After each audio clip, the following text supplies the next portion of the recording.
एक उम्मीद सुनहरे ख्वाबों की जो आपने देख रखे हैं अपने बच्चों के लिए, सुनहरे कल की सूरत में। उस सुनहरे कल के लिए हम संवारते हैं आपके बच्चों का मुस्तकबिल। यूनिक ग्रुप ऑफ इंस्टीट्यूशन गुज़िश्ता 33 वर्षों से दिखा रहा है रास्तों को मंजिल, उम्मीद को रोशनी, इल्म से अमल की रवायत, बच्चों के रोशन मुस्तकबिल का ज़ामिन।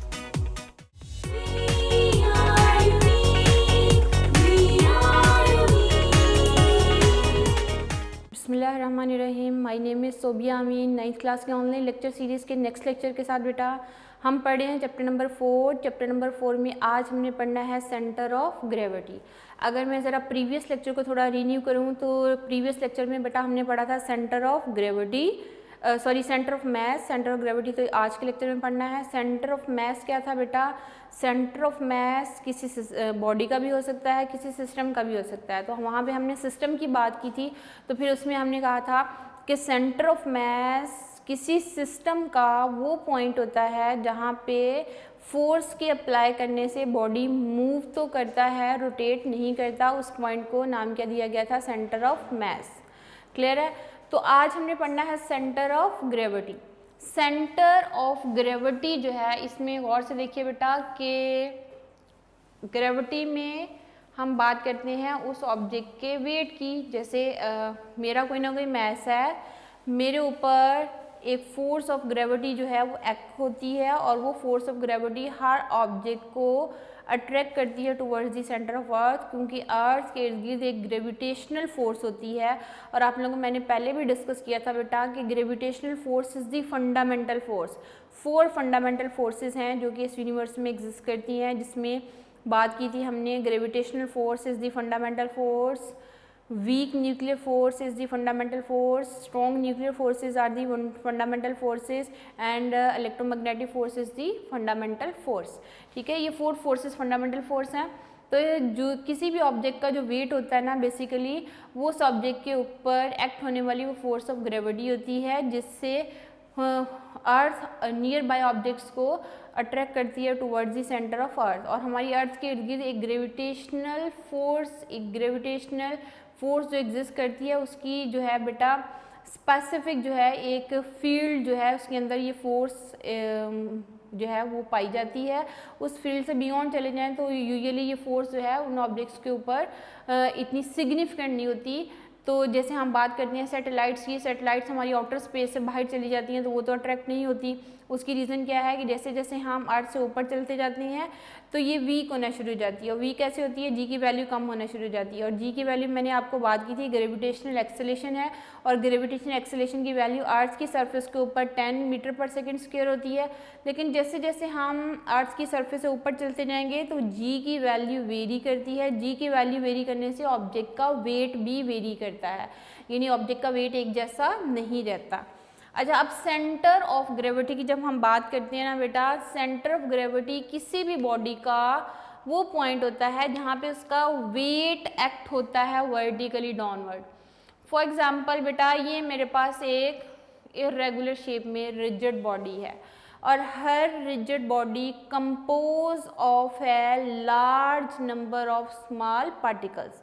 ये हमने रिजिड बॉडी की डेफिनेशन में भी बात कर दी थी बेटा कि हर रिजिड बॉडी क्या होती है? कंपोज ऑफ है large number of small particles. और अगर हम इन पार्टिकल्स के ऊपर फोर्स अप्लाई करते हैं, फोर्स के अप्लाई करने से बॉडी के जो वो पार्टिकल्स हैं, वो एटम्स हैं, उनके बीच में डिस्टेंस चेंज नहीं होता, वो डिस्प्लेस नहीं होते। फिर हम बात करते हैं कि बॉडी क्या है? रिजिड बॉडी है। अच्छा, ये हमारे पास एक रिजिड बॉडी है बेटा। ये रिजिड बॉडी कंपोज ऑफ है लार्ज नंबर ऑफ पार्टिकल्स, और हर पार्टिकल का अपना मैस होगा। और आपको पता है एक एटम का मैस होता है, न्यूक्लियस का मैस होता है, प्रोटॉन्स का भी मैस होता है, इलेक्ट्रॉन का भी मैस होता है, हर पार्टिकल का मैस होता है। और जिस पार्टिकल का मैस होगा उसके ऊपर फोर्स ऑफ ग्रेविटी एक्ट करेगी, और वो force of gravity in particles को जो है towards the centre of earth क्या करती है? अट्रैक्ट करती है। तो हर पार्टिकल की जब हम बात करेंगे ना बेटा, हर पार्टिकल का वेट एक्ट होगा वर्टिकली डाउनवर्ड। ओके, ये बहुत सारे मैंने पार्टिकल्स बना दिए हैं। इस रिजिड बॉडी में हर पार्टिकल का वेट क्या होगा, वर्टिकली डाउनवर्ड होगा। और अगर हम इनको इन सब के वेट को देखेंगे ना बेटा, तो ये आपको फील होगा कि ये क्या है, लाइक पैरेलल फोर्सेस। और लाइक पैरेलल फोर्सेस क्या थी, वो फोर्सेस जो कि एक दूसरे के पैरेलल हैं और उन सब की सेम डायरेक्शन है, तो ये है पैरेलल फोर्सेस हैं। ओके, ये मैंने बहुत सारे पार्टिकल्स दिखा दिए हैं इस एक रिजिड बॉडी में। हर पार्टिकल का वेट क्या है, डाउनवर्ड। इसका देखिए वेट डाउनवर्ड, इसका भी वेट डाउनवर्ड, हर पार्टिकल का वेट क्या है, डाउनवर्ड। अब मैं सबके साथ तो एरोस नहीं लगा रही हूँ, मैंने कुछ पार्टिकल्स के साथ एरो लगा दी। हर पार्टिकल का वेट एक्ट होगा वर्टिकली डाउनवर्ड, ठीक है, हर पार्टिकल का। अब सबके साथ एरो लगाना थोड़ा मुश्किल होगा, मैं कुछ के साथ एरोस लगा रही हूँ, लेकिन आप अज्यूम कर लीजिए कि हर पार्टिकल का वेट क्या है, वर्टिकली डाउनवर्ड है। हर पार्टिकल का जो मैस होगा उसके ऊपर फोर्स ऑफ ग्रेविटी एक्ट करती है। वो force of gravity in particles को अपने तरफ अट्रैक्ट करने से इसका हर पार्टिकल का वेट भी एग्जिस्ट करेगा। एज ए होल मैं कहती हूँ कि ये एक पॉइंट है, ये सेंटर में मैंने कहा कि ये G एक पॉइंट है, ये मैं रेड कलर से दिखा रही हूँ कि ये G एक पॉइंट है, इसको मैंने G से रिप्रेजेंट कर दिया, जहाँ पे इस पूरी बॉडी का वेट एक्ट होता है वर्टिकली डाउनवर्ड। यानी इस पूरी बॉडी का जो वेट है इस सेंटर पॉइंट पे एक्ट हो रहा है वर्टिकली डाउनवर्ड। तो वो पॉइंट किसी भी बॉडी के अंदर जहाँ पे उसका वेट एक्ट होता है वर्टिकली डाउनवर्ड, इस पॉइंट को नाम क्या दिया गया है, सेंटर ऑफ ग्रेविटी। तो जब हम इसकी डेफिनेशन लिखते हैं ना, what is centre of gravity, तो हम लिखते हैं बेटा centre of gravity is a point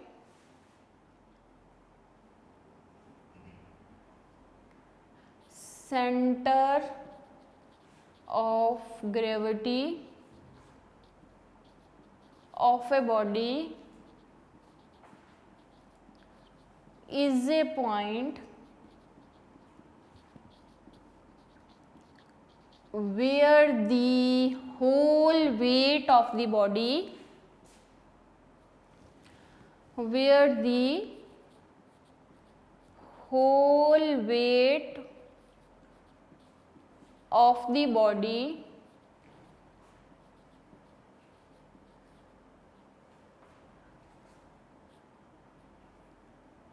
is acting vertically downward, या आप एक्ट से रफ लिख दीजिए, act vertically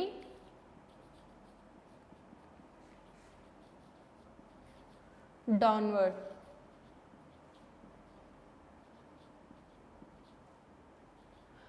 centre of gravity क्या है कि किसी भी बॉडी का वो पॉइंट जहाँ पे उसका होल वेट जो है वो एक्ट होता है वर्टिकली डाउनवर्ड। इस पॉइंट को नाम क्या दिया गया है बेटा, सेंटर ऑफ ग्रेविटी। एग्जाम्पल आप देखिए, फॉर एग्जाम्पल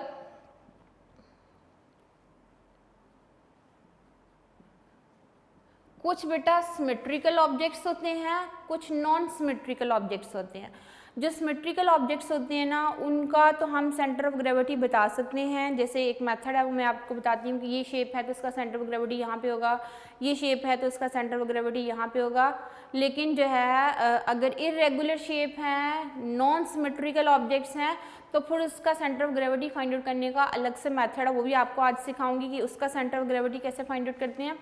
अब अगर सिमेट्रिकल ऑब्जेक्ट्स है ना, फॉर एग्जाम्पल अगर आपके पास एक यूनिफॉर्म थिकनेस की एक रॉड है, ये एक रॉड है बेटा, यूनिफॉर्म थिकनेस की रॉड, इसके सेंटर में लाए करेगा इसका centre of gravity.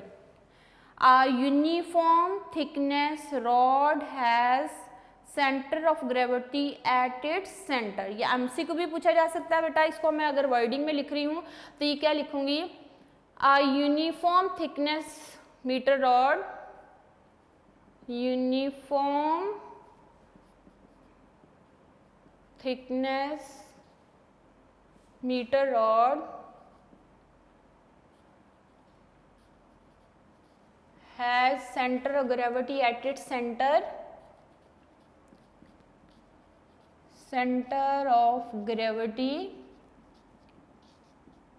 at its center। ठीक है। अब दूसरी एग्जांपल अगर लेते हैं ना बेटा, अगर आपके पास शेप सिमेट्रिकल शेप रेक्टेंगल है या स्क्वायर है। अब शेप कैसी है, रेक्टेंगल या फिर स्क्वायर।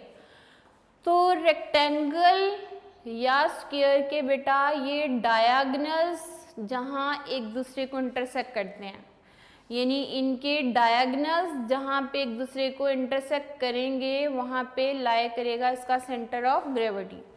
ये है एक स्क्वायर, ये रेक्टेंगल है बेटा। शेप्स का तो आपको पता होगा, ये मैथमेटिक्स में मेरा ख्याल नर्सरी प्रेप से आपको शेप्स सिखाई जाती हैं। ये है स्क्वायर। स्क्वायर की सारी साइड्स क्या होती हैं, इक्वल होती हैं। रेक्टेंगल की ये और ये साइड्स इक्वल होती हैं, ये और ये साइड्स इक्वल होती हैं। ये स्क्वायर है, ये रेक्टेंगल है बेटा। रेक्टेंगल एंड स्क्वायर के डायगोनल्स एक दूसरे को जहाँ इंटरसेक्ट करते हैं वहाँ पे लाई करता है इसका सेंटर ऑफ ग्रेविटी, इस पॉइंट पे लाई करेगा। तो हम लिख सकते हैं यूनिफॉर्म थिकनेस रेक्टेंगल और square has centre of gravity where the diagonals of the square और रेक्टेंगल इंटरसेक्ट। तो हम लिख सकते हैं centre of gravity, centre of gravity of a rectangle or square is at the point of intersection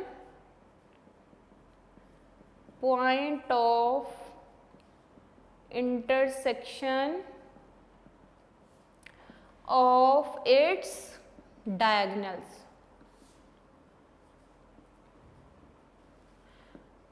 जहाँ diagonals एक दूसरे को इंटरसेक्ट करेंगे वहाँ क्या लाई करेगा, सेंटर ऑफ ग्रेविटी। ये भी बेटा एमसीक्यू पूछा जा सकता है, where the centre of gravity of the uniform thickness square और रेक्टेंगल लाइज। तो फॉरन आपके माइंड में क्या आना चाहिए बेटा, जहाँ पे उसके डायगोनल्स एक दूसरे को इंटरसेक्ट करते हैं वहाँ क्या लाई करेगा, सेंटर ऑफ ग्रेविटी। ठीक है। और भी बहुत सारी एग्जाम्पल हैं। थर्ड में आप बात कर सकते हैं बेटा, आपके पास अगर ट्रायंगुलर शेप में है कोई ऑब्जेक्ट, तो ट्रायंगुलर शेप में अगर कोई ऑब्जेक्ट है ना बेटा, वहाँ पे सेंटर ऑफ ग्रेविटी लाई करा है जहाँ उसके मीडियंस एक दूसरे को इंटरसेक्ट करते हैं। ये मैंने इनके मीडियंस ड्रॉ किए हैं बेटा। इनके ये एंगल्स को जो है वो बाइसेक्ट किया जाता है। तो जहाँ पे इनके मीडियंस एक दूसरे को इंटरसेक्ट करते हैं वहाँ लाई करेगा सेंटर ऑफ ग्रेविटी। अब ये इनके मीडियंस हैं, जहाँ एक दूसरे को इंटरसेक्ट करेंगे वहाँ लाई करेगा सेंटर ऑफ ग्रेविटी। ये शेप कौन सी है, ट्रायंगुलर। तो ये पूरा पॉइंट लिखने के बजाय इसका मैं क्या लिख रही हूँ बेटा, at the point of intersection of the median, at the point of intersection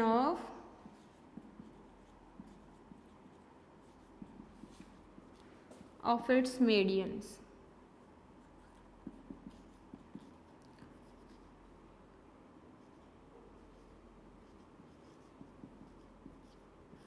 medians जहाँ एक दूसरे को इंटरसेक्ट करते हैं वहाँ क्या लाई करेगा, सेंटर ऑफ ग्रेविटी लाई करेगा। ठीक है।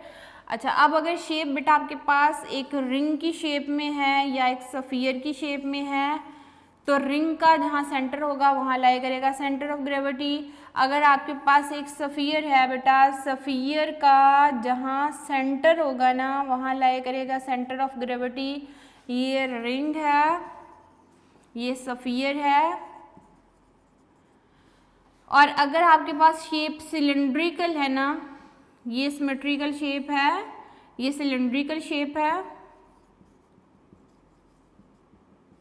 सिलेंड्रिकल शेप के ये एक्सिस जहाँ पे एक दूसरे को इंटरसेक्ट करते हैं वहाँ लाई करेगा सेंटर ऑफ ग्रेविटी।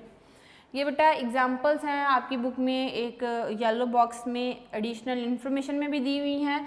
इन सारी शेप से ना एमसीक्यू भी बनते हैं। फिर से देखिए, यूनिफॉर्म थिकनेस का एक मीटर रॉड है, उसका सेंटर ऑफ ग्रेविटी कहाँ लाई करेगा? At the centre of the rod. अगर शेप रेक्टेंगुलर है या स्क्वायर है तो इनके डायगनल्स जहाँ एक दूसरे को इंटरसेक्ट करेंगे वहाँ लाई करेगा सेंटर ऑफ ग्रेविटी। स्क्वायर के भी डायगनल्स जहाँ एक दूसरे को इंटरसेक्ट करेंगे वहाँ लाई करेगा सेंटर ऑफ ग्रेविटी। लेकिन अगर एक ट्रायंगुलर शेप है ना बेटा, उसके मीडियंस जहाँ एक दूसरे को इंटरसेक्ट करते हैं, मीडियंस में ये बेसिकली ये जो एंगल्स हैं इनको बाइसेक्ट किया जाता है, तो इन दैट केस इनके जो है मीडियंस जहाँ एक दूसरे को इंटरसेक्ट करेंगे वहाँ लाई करेगा सेंटर ऑफ ग्रेविटी। और अगर आपके पास रिंग है बेटा, रिंग की शेप में है अगर कोई ऑब्जेक्ट, तो फिर जहाँ पे रिंग का सेंटर होगा वहाँ लाई करेगा सेंटर ऑफ ग्रेविटी। लेकिन अगर 3 डायमेंशन में कोई सफ़ियर है, सफ़ियर का सेंटर जहाँ होगा वहीं लाई करेगा सेंटर ऑफ ग्रेविटी। लेकिन अगर सिलेंड्रिकल शेप में कोई ऑब्जेक्ट है तो इस सिलेंड्रिकल शेप में इनके जो एक्सिस होते हैं ना बेटा, ये एक्सिस जहाँ एक दूसरे को इंटरसेक्ट करेंगे वहाँ लाई करेगा सेंटर ऑफ ग्रेविटी। ये सारी सिमेट्रिकल शेप्स हैं, इनसे एमसीक्यू भी पूछे जा सकते हैं। अगर सेंटर ऑफ ग्रेविटी का topic as a short question आता है ना बेटा, तो डेफिनेशन के साथ कोई 1 या 2 एग्जांपल आप कोट कर सकते हो, जो आपको अच्छी तरह लर्न हो तो वो आप कर सकते हो। इसका the the centre of gravity rectangular shape का, जो आपका दिल चाहता है वो आप इसमें लिख सकते हो। ये मैंने कुछ के साथ तो लिख दिया है, तो बाकी हम बात करते हैं बेटा कि अब अगर इर्रेगुलर शेप आपके पास कोई ऑब्जेक्ट है तो फिर उसका सेंटर ऑफ ग्रेविटी कैसे फाइंड आउट किया जाता है। ये तो सिमेट्रिकल ऑब्जेक्ट्स हैं जो कि ऑलरेडी शेप्स आप लोगों को पता है कि ये शेप है ट्रायंगुलर, ये शेप है स्क्वायर, ये शेप है रेक्टेंगल, ये सर्कल है, ये स्फीयर है, ये सिलेंड्रिकल शेप में होते हैं। इन ऑब्जेक्ट्स को तो आप इजीली बता सकते हो कि इनके सेंटर ऑफ ग्रेविटी कहाँ पे लाई करेंगे। लेकिन अगर हमारे पास सिमेट्रिकल ऑब्जेक्ट्स नहीं हैं तो फिर हम कैसे फाइंड आउट करेंगे इनका सेंटर ऑफ ग्रेविटी बेटा? तो उसके लिए देखिए मेथड क्या है। सेंटर ऑफ ग्रेविटी की डेफिनेशन जो है बेटा वो क्या है? सेंटर ऑफ ग्रेविटी किसी भी बॉडी का वो पॉइंट होता है जहाँ पे उसका वेट लाई करता है, होल वेट एक्ट होता है वर्टिकली डाउनवर्ड। और वेट क्या है बेटा? ये 3rd चैप्टर में आपको पहले भी चीज़ें पढ़ा दी हुई हैं। वेट क्या होता है? Weight is a force with which earth attracts the bodies towards its center। ठीक है, अब हम बात करते हैं बेटा कि इरेगुलर शेप में कोई ऑब्जेक्ट हो तो फिर उसका सेंटर ऑफ ग्रेविटी कैसे फाइंड आउट करते हैं। ये एज ए लॉन्ग क्वेश्चन पूछा जाता है। Centre of gravity of A irregular shape thin lamina. Centre of gravity of A irregular shape thin lamina।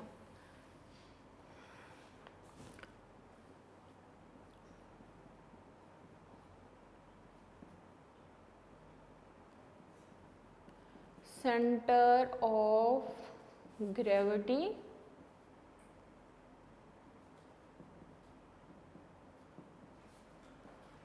of a irregular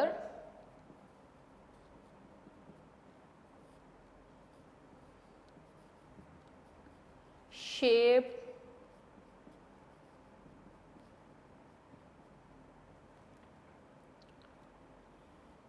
thin lamina. एक छोटा सा कार्डबोर्ड है,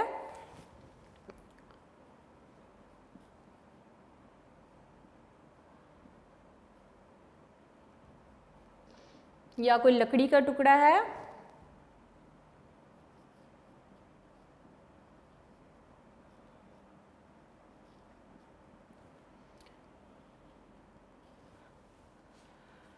ओके बेटा। ये लॉन्ग क्वेश्चन बोर्ड में आ चुका है एक दफ़ा।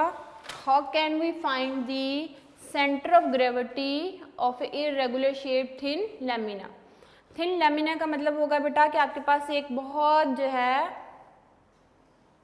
इर्रेगुलर शेप में कोई थिन पीस है, वो कार्डबोर्ड का भी हो सकता है, वो वुडन की एक बारीक सी शीट भी हो सकती है, उसको हमने नॉन सिमेट्रिकल फॉर्म में कट कर दिया हुआ है।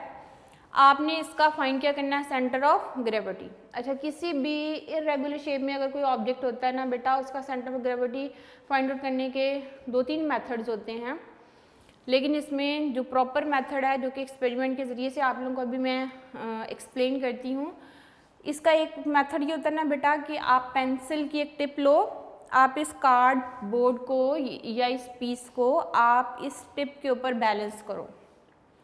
पेंसिल की टिप के ऊपर आप इस इर्रेगुलर शेप कार्ड पीस को बैलेंस कर लोगे ना जिस पॉइंट पे, तो वहीं पे उसका लाई करता है, एग्जिस्ट करता है सेंटर ऑफ ग्रेविटी। ठीक है, एक ये मेथड है। दूसरा जो आप लोगों को अभी सिखाया जा रहा है एक्सपेरिमेंटली, हम इसको कैसे फाइंड आउट कर सकते हैं। आपके पास ये इर्रेगुलर शेप में कोई भी कार्ड पेपर है, आप इसकी कोई भी शेप दे सकते हो। ठीक है, जो आपको ठीक लगती है आप उसकी शेप दे दीजिए। एक ये शेप है, ये शेप है, कोई और आपने देनी है तो वो भी दी जा सकती है। कोई इर्रेगुलर शेप है, ठीक है, और किसी भी शेप में आप इसको कट कर सकते हो। तो आपने जब एक कार्ड पेपर को कट कर लिया ना इर्रेगुलर शेप में, तो फिर आपने क्या करना होता है, उस कार्ड पेपर को कट करने के बाद उसमें 2-3 जगह पे होल कर लेना है। फॉर एग्ज़ाम्पल, ये मेरे पास एक थिन लैमिना है, ठीक है, ये मैंने इसकी रेगुलर शेप दे दी। मैंने इसमें होल किए पंच से, मैंने 3 जगह पे इस पर होल कर दिया। आप 3 से ज़्यादा पॉइंट्स पे भी होल कर सकते हो।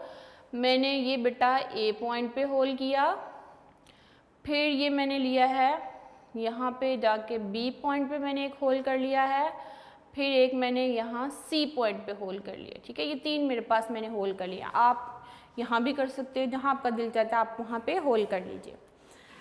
होल करने के बाद बेटा आपने ए पॉइंट को ऊपर लेके यहाँ एक नेल लेना है। नेल क्या है, कोई कील है, घर में स्टील के कील होते हैं। आप उस कील को इस ए पॉइंट पे जहाँ आपने होल किया है, आप किसी दीवार के साथ जो है या किसी डोर की बैक साइड पे आप इसको यहाँ पे वर्टिकली हैंग कर दीजिए।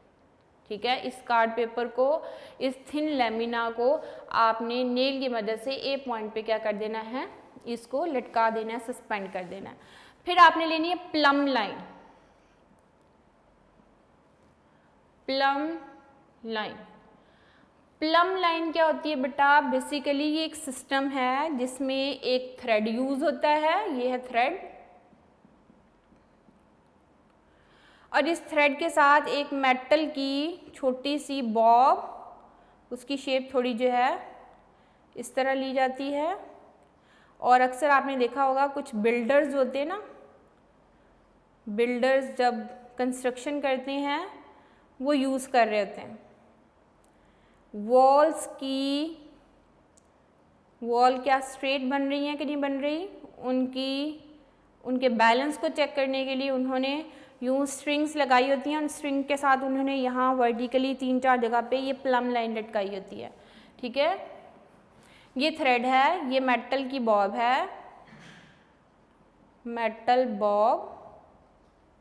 इस मेटल बॉब का वेट एक्ट होता है vertically downward, weight is act vertically downward, और जो स्ट्रिंग होती है ना उसमें टेंशन क्या होती है, अपवर्ड होती है। तो ये पूरा जो सिस्टम है ना, इस सिस्टम को क्या बोला जाता है, प्लम लाइन।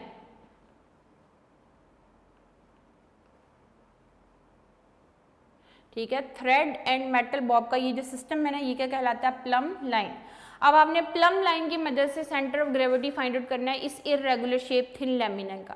आपने क्या किया, इस इर्रेगुलर शेप में कार्ड पीस कट कर लिया। कट करने के बाद हमने A point, B point and C point पे क्या किए हैं, 3 जगह पे होल किए।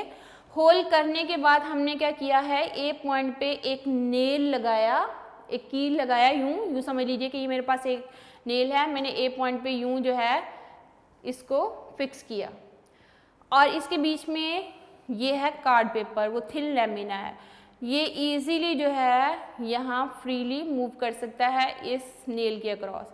जब ये स्टिल हो जाए, स्टेबल हो जाए, यानी ये हिलना बंद कर दे, ये थिन लैमिना, फिर आपने ए पॉइंट पे जो नेल था ना, इसके साथ आपने यूं लटका देनी है प्लम लाइन। ये है मेरे पास ये प्लम लाइन, आपने प्लम लाइन लटका दी। अब ये प्लम लाइन थोड़ा जो है वो स्टेबल जब हो जाए, इसमें किसी किस्म की हलचल बंद हो जाए, ये जब आप इसको जो है इस नेल के साथ बांध रहे होते हो तो आपको पता है आपकी हाथ की फोर्स के साथ ये थोड़ा फ्रीली मूव करना शुरू कर देती है प्लम लाइन। जब ये बिल्कुल स्टिल हो जाए, स्टेबल हो जाए, फिर आपने क्या करना होता है, ये जो इसका थ्रेड है ना, ये जो स्ट्रिंग है जिसके साथ ये प्लम लाइन लटकाई हुई है, इसके साथ आपने एक स्केल रखना है। स्केल रख के आपने एक लाइन क्या कर देनी है, ड्रॉ कर देनी। ठीक है, मैंने यहाँ पे स्केल रखा और स्केल रख के वर्टिकली ये लाइन क्या कर दी, ड्रॉ कर दी। इस प्लम लाइन पे ए पॉइंट पे मुझे क्या मिल जाएगी, एक लाइन मिल जाएगी जो कि यूं वर्टिकली होगी। ठीक है, क्लियर है। ये फर्स्ट पॉइंट आपका, फर्स्ट लाइन ड्रॉ होगी। फिर आपने क्या करना है, इस नेल को बाहर निकाल के, इस कार्ड पेपर को भी बाहर निकाल के बी पॉइंट को ऊपर ले जाना है। ए पॉइंट पे आपको एक वर्टिकली लाइन मिल गई, फिर अब आपने क्या करना है, बी पॉइंट को ऊपर ले जाना है। जब आप बी पॉइंट को ऊपर लेके जाओगे ना बेटा, तो आपके पास ये सिचुएशन होगी। फिर नेक्स्ट डायग्राम में ये प्लम लाइन की आपको समझ आ गई है, मेटल की बॉब है और थ्रेड है या स्ट्रिंग है, उसको यूं लटका लोगे तो ये सिस्टम क्या बोला जाता है बेटा, प्लम लाइन। इसमें वेट एक्ट होगा वर्टिकली डाउनवर्ड और जो स्ट्रिंग के अंदर टेंशन होती है वो अपवर्ड होती है। तो इस प्लम लाइन की मदद से हमने centre of gravity find out करना। अब बेटा बी पॉइंट ऊपर चला जाएगा और ए पॉइंट जो है उधर चला जाएगा और सी पॉइंट इधर आ जाएगा। यानी इसको मैंने यूं कर दिया, ए पॉइंट इधर आ गया, बी पॉइंट उधर आ गया और सी पॉइंट इधर आ जाएगा। ठीक है, तो अब आप जब इसको ड्रॉ करोगे ना, तो बी पॉइंट में अगर ऊपर लेके जा रही हूँ ना, तो बेटा ये अब मेरे पास ये बी पॉइंट है, बी पॉइंट मेरे पास ऊपर आ गया है, सी पॉइंट अब यहाँ चला गया है और ए पॉइंट जो मेरा था यहाँ पे, इसकी ये लाइन मुझे मिल गई थी जो मैंने ड्रॉ कर ली है उसकी मदद से, स्केल की मदद से। ठीक है, ये लाइन मेरे पास ड्रॉ हो गई। अब मैंने क्या करना है, बी पॉइंट पे इसी तरह बेटा नेल लगाना है। नेल के साथ मैंने उस थ्रेड को बांध देना है, तो आपके पास प्लम लाइन जो है यूं वर्टिकली हैंग हो गई, ये प्लम लाइन। अब ये प्लम लाइन बेटा आपके पास जब वर्टिकली हैंग होगी तो फिर आपने इस स्ट्रिंग के साथ साथ आपने एक और लाइन लगा देनी। आपके पास अब दो लाइंस मिल जाएंगी। ठीक है, अब यहाँ भी आपने स्केल की मदद से एक लाइन लगा दोगे तो आप देखोगे कि आपको ओरिजिनली ये था ना आपका पेपर, आपको बी पॉइंट पे भी एक लाइन मिल जाएगी जो कि ए पॉइंट के हो एक पॉइंट के ऊपर क्या करेगी, इंटरसेक्ट करेगी। ये हो गया। अब आपने क्या करना है, थर्ड में सी पॉइंट ऊपर ले जाना है और दो लाइनें ऑलरेडी आपको मिल चुकी हैं। ठीक है, जब आप सी पॉइंट को ऊपर लेके जाओगे ना, तो अगली डायग्राम में मैं सी पॉइंट अगर दिखाऊं ऊपर, दो लाइनें आपको मिल जाएंगी बेटा। अब सी पॉइंट ऊपर चला जाएगा,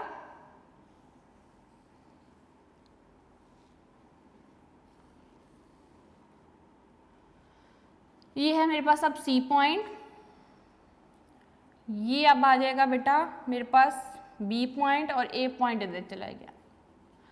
बी पॉइंट पे भी मुझे एक लाइन मिल चुकी है, सॉरी ये ए पॉइंट था, ए पॉइंट पे भी मुझे एक लाइन मिल चुकी है। ये दो लाइनें एक दूसरे को इंटरसेक्ट कर रही हैं एक पॉइंट के ऊपर। अब मैंने सी पॉइंट ऊपर लिया है बेटा, सी पॉइंट के साथ मैंने अब यूं नेल लगाना है और नेल के साथ मैंने प्लम लाइन को लटका देना है और फिर प्लम लाइन हमारी ये वर्टिकली हैंग हो गई। अब मैंने स्केल की मदद से इसके साथ भी एक लाइन वर्टिकली ड्रॉ कर देनी है। जब ड्रॉ कर देंगे तो तीनों पॉइंट्स पे प्लम लाइन की जो वर्टिकल लाइंस हमने ड्रॉ कर दी वहाँ इंटरसेक्शन होगी, यानी तीनों लाइंस एक दूसरे को इंटरसेक्ट करेंगी। तो जब तीनों लाइंस एक दूसरे को इंटरसेक्ट करेंगी ना, तो वहीं पे लाई करेगा इसका सेंटर ऑफ ग्रेविटी। ये देखिए, ये सेंटर ऑफ ग्रेविटी होगा। यहाँ मैं अगर ड्रॉ करूँगी तीसरी लाइन बेटा, तो ये सेंटर ऑफ ग्रेविटी जो है, ये थोड़ा सा मेरा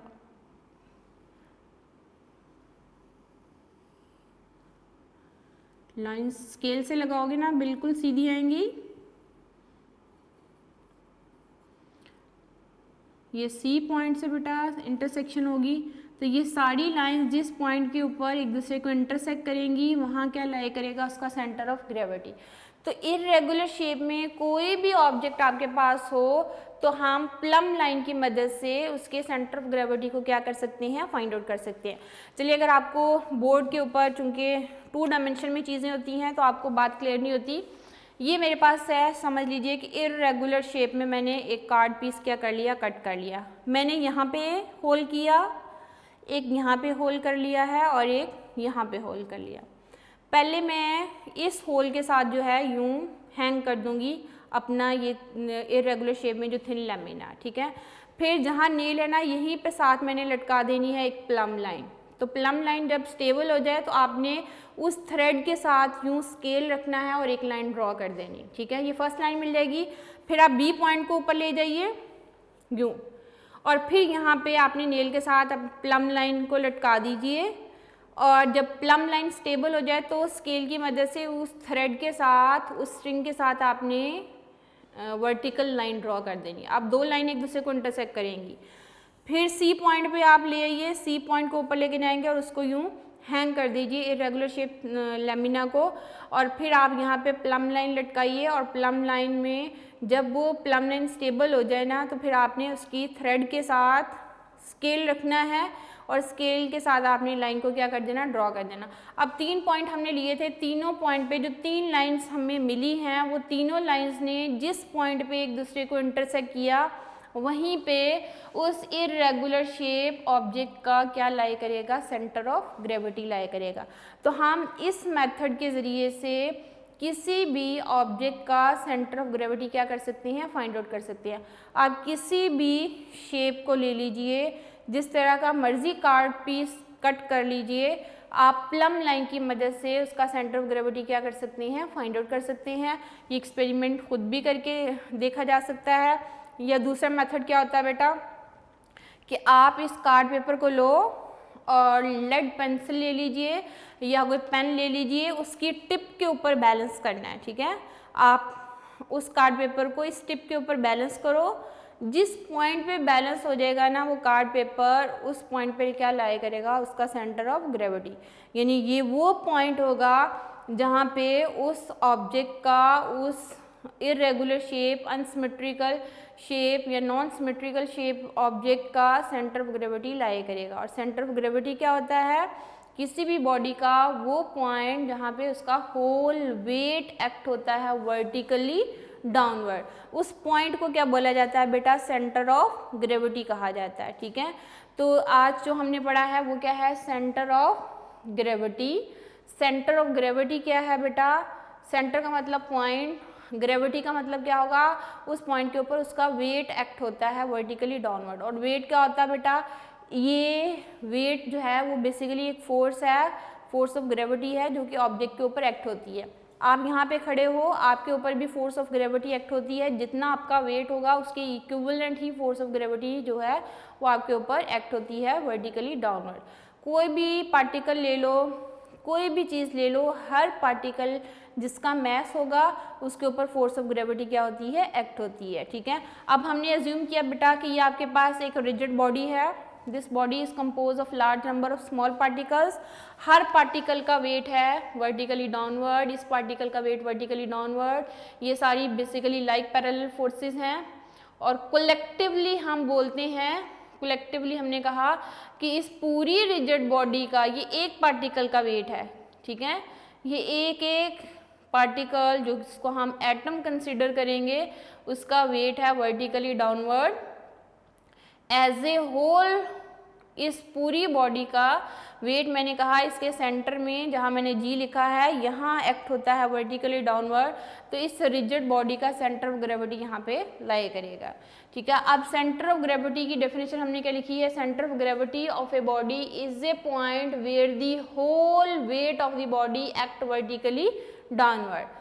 फिर हमने बात की बेटा different symmetrical objects. Symmetrical objects में हमने बात की कि अगर आपके पास एक रेक्टेंगुलर शेप में ऑब्जेक्ट है, उनके डायगोनल जहाँ एक दूसरे को इंटरसेक्ट करेंगे वहाँ क्या लाई करेगा, सेंटर ऑफ ग्रेविटी। अगर एक स्क्वायर की शेप में ऑब्जेक्ट, उसके डायगोनल जहाँ एक दूसरे को इंटरसेक्ट करेंगे वहाँ क्या लाई करेगा, सेंटर ऑफ ग्रेविटी। अगर एक यूनिफॉर्म थिकनेस की रॉड है, उस यूनिफॉर्म थिकनेस की रॉड का जहाँ सेंटर होगा वहाँ पे लाई करेगा सेंटर ऑफ ग्रेविटी। फिर हमने बात की बेटा कि अगर आपके पास एक ट्रायंगुलर शेप में कोई सिमेट्रिकल ऑब्जेक्ट है तो इनके मीडियंस जहाँ एक दूसरे को इंटरसेक्ट करते हैं ना, वहाँ पे लाई करेगा उसका सेंटर ऑफ ग्रेविटी।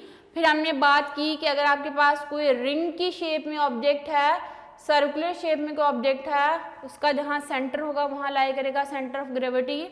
फिर हमने बात की कि अगर कोई सफ़ियर की फॉर्म में है तो सफ़ियर का जहाँ सेंटर होगा वहाँ लाई करेगा सेंटर ऑफ ग्रेविटी। फिर हमने बात की थी बेटा कोई सिलेंड्रिकल शेप में ऑब्जेक्ट है तो सिलेंड्रिकल शेप में उनके जो एक्सिस हैं एक दूसरे को इंटरसेक्ट करते हैं वहाँ लाई करेगा सेंटर ऑफ ग्रेविटी। तो ये हमने एग्जांपल्स दी थी इसमें। फिर हमने बात की है बेटा कि centre of gravity of A irregular shape thin lamina, आपके पास एक छोटा सा इरेगुलर शेप नॉन सिमेट्रिकल जो है वो हमने एक कार्डबोर्ड से कटिंग की है, उसका हमने centre of gravity find out करना है। तो उसमें हमने क्या लिया, एक इरेगुलर शेप में हमने कार्डबोर्ड लिया, उसमें A B and C point पे हमने क्या किए हैं, होल कर लिए और फिर इसको हमने ए पॉइंट पे एक नेल के ज़रिए से हैंग किया और इस नेल के साथ हमने एक प्लम लाइन लटकाई और प्लम लाइन जब स्टेबल हो गई तो इसके साथ हमने क्या किया है, स्केल की मदद से एक लाइन ड्रॉ की। फिर हम बी पॉइंट को ऊपर लेके गए हैं और बी पॉइंट पे हमने प्लम लाइन को लटकाया है और प्लम लाइन के साथ साथ जब ये स्टेबल हो जाए तो हमने स्केल रख के एक लाइन को क्या कर लेना, ड्रॉ कर लेना।